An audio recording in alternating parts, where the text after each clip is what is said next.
Post 1. I know people are going to tell me I'm too emotional, that I cry too easily, that I need to let the past go. I've heard those lines my whole life. But the reason I'm emotional is because I've been carrying this pattern since childhood. And if you don't understand where I came from, you won't understand why I reacted the way I did to what happened with my girlfriend. I grew up with my mom and my stepdad. My dad wasn't in the picture much after the divorce, and my mom remarried when I was still pretty young. Along with that marriage came my half-sister. Let's call her Lily. From the very beginning, Lily was the favorite. She could do no wrong. I mean that literally. She'd break something, and somehow I was blamed. She'd start a fight, and I was the one who got punished for provoking her. If she got a bad grade, the teacher didn't like her. If I got a bad grade, it was because I wasn't trying hard enough.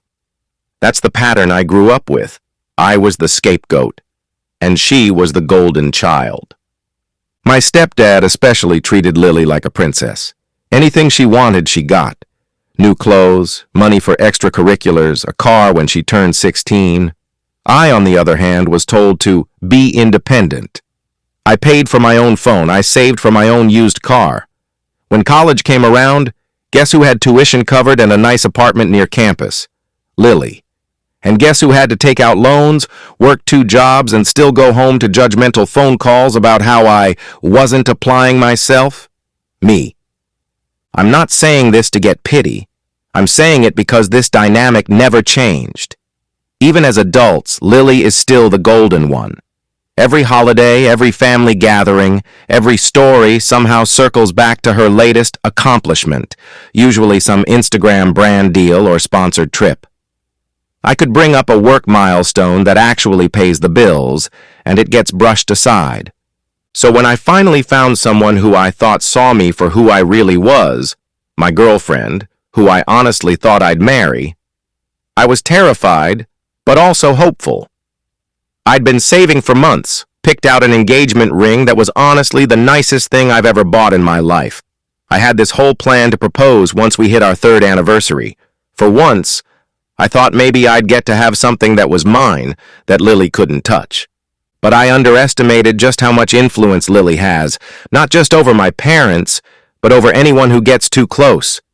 She's charming in that fake, surface-level way, fun at parties, always dressed to impress, always knowing what to say to make people feel like she's letting them into some exclusive world. My girlfriend got sucked into it. At first it seemed innocent. They started hanging out more, taking pictures together, going out for drinks when I was busy. I told myself not to be insecure, that it was good my girlfriend was getting along with my family. But deep down, I had a sinking feeling. Looking back now, I should have seen it. The late nights, the sudden push for my girlfriend to get on Instagram more and show off, instead of just living her life. The way she started talking about meeting new people through Lily's circles, and how we're still young, we should be having fun. That was all Lily's influence. She planted the idea that I wasn't enough, that I was too emotional, too boring, too stuck in my own lane. I can feel myself tearing up even writing this. Because when my girlfriend eventually left, she repeated almost word for word the things Lily always says about me. That I take things too seriously, that I cry too much, that she wanted to meet other people before settling down, and I know exactly where those ideas came from. The worst part?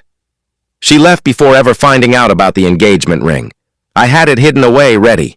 I had been working up the courage. She had no idea how serious I was about her, and that's just the beginning. There's more to say about how she came crawling back once she found out about the ring, but I'll get to that in part 2. Post 2. I don't even know if I can put into words what that breakup did to me. I've been through hard things before, but this was different. This was the woman I thought was going to be my wife, the one I thought I finally got to build a future with after a lifetime of being pushed aside. And the way it all ended felt like someone had taken every insecurity I'd ever had and weaponized it against me. It happened after I came back from a work trip. I'd been away for a week, exhausted, but excited because I was starting to seriously plan how I was going to propose. I'd even gone to look at the perfect spot in the city where I wanted to do it. I walked in the door expecting hugs, maybe dinner together. Instead, she sat me down with this practiced expression on her face. Calm, almost rehearsed. She said, "I love you, but I don't think this is what I want right now." And then came the words that broke me. Lily helped me realize I need to explore more, meet new people, live a little before I settle down. She actually said that, as if Lily was her life coach instead of my half-sister. I started crying on the spot. I'm not ashamed to admit it. I begged her to tell me what I'd done wrong, what I could fix. She just kept repeating that it wasn't about me, it was about her needing more. But then she threw in things that sounded exactly like Lily's lines, that I was too sensitive, that I hold on to things, that I make everything too heavy. She'd only been around Lily a few months, and already she was parroting her judgments of me. I tried to remind her of everything we'd built together, the trips, the nights staying up talking, the way we'd dreamed out loud about a house and kids. My voice was shaking so hard I could barely get the words out, and I remember clutching her hand like it was the only thing keeping me upright. She just pulled away, cold as ice, and said, "It's better if we end this now before it gets harder." After she left, I collapsed on the couch and sobbed until my chest physically hurt. I don't know how long I sat there. Hours, probably. My phone lit up with messages from Lily, smug ones like, "It's better this way, she'll thank you later," and "She's too good to be tied down right now." I couldn't even bring myself to respond. I wish I could say that was the end of it. But it wasn't, because she had no idea that I had an engagement ring hidden in my drawer, one I had been saving up for since before she even started hanging out with Lily. She walked out on me thinking I wasn't serious, when in reality I was about to make the biggest commitment of my life. And the irony? It wasn't until later when she found out about the ring that the tables turned. But I'll save that for part 3. Post 3. I thought the breakup was the end of it. I thought she was gone for good, off with Lily and her new crowd, partying, posting pictures, showing the world how free she was. And for a while, that was exactly what happened. I tortured myself by looking at her Instagram. There she was, dressed up, arm in arm with Lily at bars and rooftop lounges, tagging brands, acting like none of what we had meant a thing. Every picture was a knife, but I couldn't look away. Then one night, about a month later, I got a knock at my door. It was her. She looked different. Not worse, not better, just calculated. She came in with this soft, sad expression, like she'd been practicing in the mirror. She said, "I made a mistake." And before I could even respond, she added, "Lily told me something about the ring." I froze. My chest felt like it caved in. Because yes, I had told Lily I was saving up for a ring. Foolishly, I'd confided in her one night when she was pretending to be supportive. I never showed her the ring itself, but I'd told her how important it was to me, how I wanted it to be a surprise.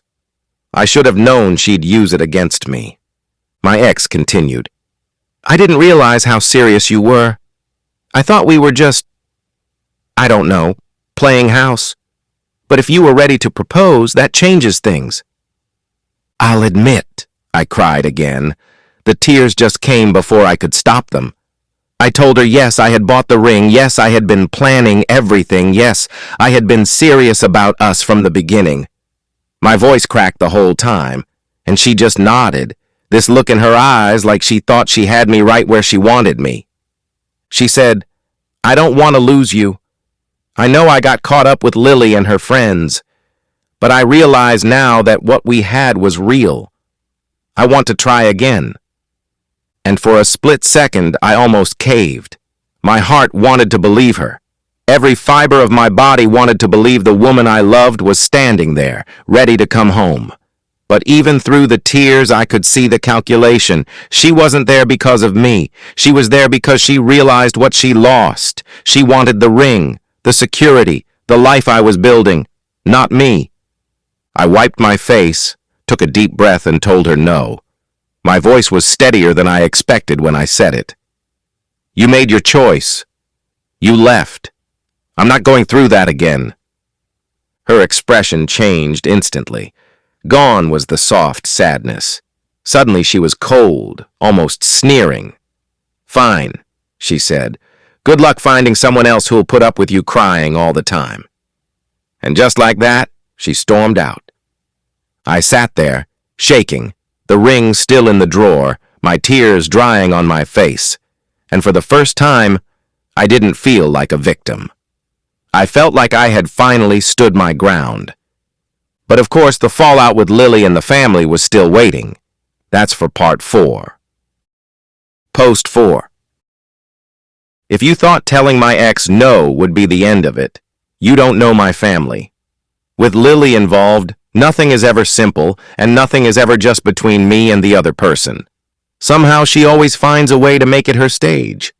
A couple of days after I turned my ex away, the family group chat started lighting up. At first it was innocent, my mom asking if I was doing okay, my stepdad saying he'd heard I was having a hard time. But the undertone was already there, like they were bracing to blame me. Then Lily chimed in, I can't believe OP threw her out like that. He's always so emotional. He doesn't think about what he's doing. Just like that, the narrative was flipped. Instead of acknowledging that my girlfriend had left me to party with Lily's circle, instead of acknowledging that she came crawling back only when she realized about the ring, now the story was that I was too unstable, too dramatic, that I had scared her away. Lily even had the nerve to text me privately. You could have had her back if you weren't such a mess, but you love playing the victim. I can't explain the kind of rage that went through me reading that. I cried again, I'll admit it. But the tears weren't just sadness this time. It was frustration, exhaustion, and that deep unfairness I've felt since childhood. No matter what happens, no matter who hurts me, Lily finds a way to spin it so I'm the villain. Sure enough, at the next family dinner, it all came to a head. My mom gave me these pitying looks, like I was a child who couldn't control his emotions. My stepdad just shook his head and said, You really need to learn how to handle relationships better. Lily told us everything. I nearly choked on my food. Lily told them everything? Lily wasn't even there for half of it. But that didn't matter. Her word was gospel. I tried to explain, voice breaking, that I had bought a ring, that I was serious, that she left me because of Lily's influence. But they didn't want to hear it. My stepdad actually said, Well, maybe if you weren't so intense, she wouldn't have gone looking elsewhere. The scapegoat line delivered straight to my face. I left that dinner shaking. I could hear Lily laughing as I walked out the door, like she'd won some game only she was playing. I know some people will say I should cut ties entirely, but it's not so simple when it's your mother and your family. Still, that night I realized something. No matter what, Lily will always be the golden child, and I will always be painted as the emotional failure unless I put my foot down. That's where I'm at now. And as much as it hurts, I'm beginning to think the only way forward is to stop playing the role they keep shoving me into. Part 5 soon. Post 5. I should have known they weren't finished with me. Lily never lets go of a chance to twist the knife, and my ex, well, she wasn't going to give up once she realized how much I'd been willing to put on the line for her. It started with more messages. First from my ex, then, suspiciously, from Lily not long after. My ex texted, I know things ended badly, but can we at least talk? I feel like Lily's being caught in the middle and it's not fair to her. That wording set off alarm bells right away. Sure enough, less than an hour later, Lily texted me something like, She wants to fix things. Don't throw away someone who loves you just because you're being stubborn. That's when it clicked. They were coordinating. Lily and my ex, the two people who had already done the most damage, now trying to put on a united front like I was the problem for refusing to play along. I'll be honest, I cried again when I saw those messages. Not because I wanted her back. I didn't. Not anymore. But because it felt like I was right back in the role I'd always been shoved into. The scapegoat. The one who was too emotional to see reason. The one everyone else could gang up on. I sat on my bed, clutching my phone, tears dripping down my face, knowing full well they wanted me to cave. But I didn't. I finally messaged back, one line to both of them. I'm not interested. Please stop contacting me. Of course, that wasn't the end. Lily blew up my phone with accusations that I was throwing away a future, that I was too dramatic to handle real relationships, that I was ungrateful for someone who wanted me back. And my ex. She doubled down on guilt trips, saying she didn't realize how serious I was, and that we could start fresh if I'd just stop being so emotional about the past. But through the tears, I stayed calm. I told them both no again. That single word felt like a wall going up. Shaky at first, but stronger the more I repeated it. Number. And that's when my stepdad called, predictably. He said Lily had told him I was lashing out and sabotaging my own future. He urged me to forgive and forget, and hinted that if I didn't, I'd regret it. I could hear Lily's influence in every word. I ended the call before I broke down again, because I knew if I stayed on the line, I'd be backed into a corner. For the first time in my life, I didn't let them pull me under completely. I cried afterward, sure, but the line held. That was the moment I knew the dynamic was never going to change. Not unless I was the one who changed it. Part 6 coming. Post 6. I wish I could say they backed off after I said no, but of course that's not how it works with my family. Not with Lily. She always has to have the last word, the last laugh, the last little twist of the knife. It came at another family dinner. I had already decided I didn't even want to go, but my mom begged me, said it would be low-key, and that I shouldn't hold grudges. Against my better judgment, I showed up. Sure enough, halfway through the meal, Lily stood up with her glass of wine and announced to everyone that she and my ex had talked things through, and that I was making a huge mistake by refusing to reconcile. She said it like it was some big family news, like an engagement announcement. But all it really was her trying to corner me in front of everyone. My ex wasn't even there, just Lily playing puppet master. All eyes turned to me. My stepdad muttered something about second chances and family unity. My mom gave me that pitying look again, the same one she's given me since I was a kid. I could feel my throat tightening, my eyes burning, tears welling up whether I wanted them or not, but this time I didn't break. I pushed my chair back, stood up and said, as calmly as I could manage, I'm not taking her back. I bought that ring because I loved her, and she left. That's the end of it. And if you can't respect that, then I won't keep coming around to be humiliated. The room went dead silent. I could feel the tears slipping down my face, but my voice didn't crack. Lily rolled her eyes and muttered, so dramatic, as always. But no one laughed with her this time. I left before dessert, walked out into the night air, and felt something shift inside me. It wasn't triumph exactly, but it was relief. For once, I hadn't let them shove me back into the scapegoat role.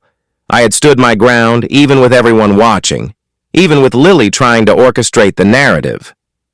That was months ago now. Since then, I've stopped answering Lily's messages entirely. My ex hasn't contacted me again.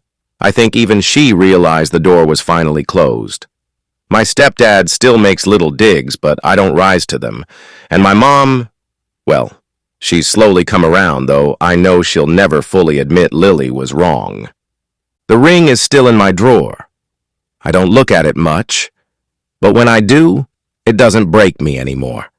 It just reminds me that I was ready to give everything to someone who didn't deserve it, and that I finally learned how to say no. If that makes me too emotional or too dramatic in their eyes, so be it. At least I know where I stand now. Stand now. Stand